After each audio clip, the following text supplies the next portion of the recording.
Jó napot kívánok, biztosítást szeretnék kötni. Jó napot kívánok, melyik személyre szeretne biztosítást Hát kötni? a jobb szememre. Jó, a jobb személyre. Egy nevet kérek. Látó Jenő.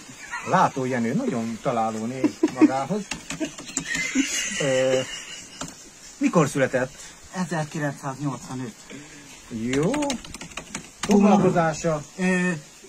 Jövőbelátó és mesterlövész. Jó. Úgy látom, hogy a fronton a jobb személyével szolgált.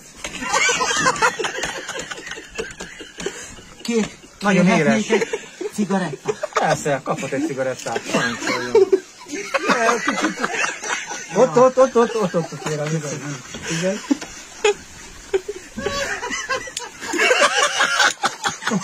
Na nem mozogjon, kérem, nem mozogjon! Elnézést.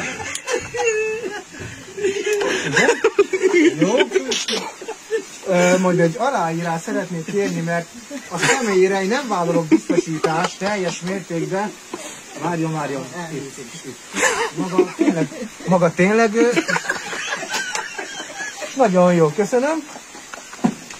Köszönöm. Akkor azt mondja, hogy a... És letessék el. És akkor hatályba lépett? Hatályba lépett a biztosítás. Mennyi összeget szeretne maga kötni a jobb személyre? 10 000 forint.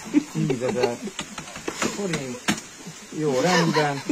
És meséljen már arról, hogy a bal tengely feldülése is mikor szerezte, kérem?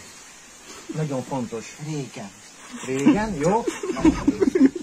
És a fronton hány embert lőtt ki ezzel a szemvilággal? Hű, hát... sokat. 15-öt is. Jó. 15-öt lőtt. Köszönöm szépen, el fogjuk küldeni a határozatot, hogy a szeme alkalmas-e a biztosításra. Ezzel a szemmel kizárt dolog, hogy meg fogja kapni a biztosítást, de meg fogja kapni a határozatot. Köszönöm szépen. Nagyon aranyos. Autóval jött? Autóval jött? Jó, akkor balesetmentes utat. Viszontlátásra.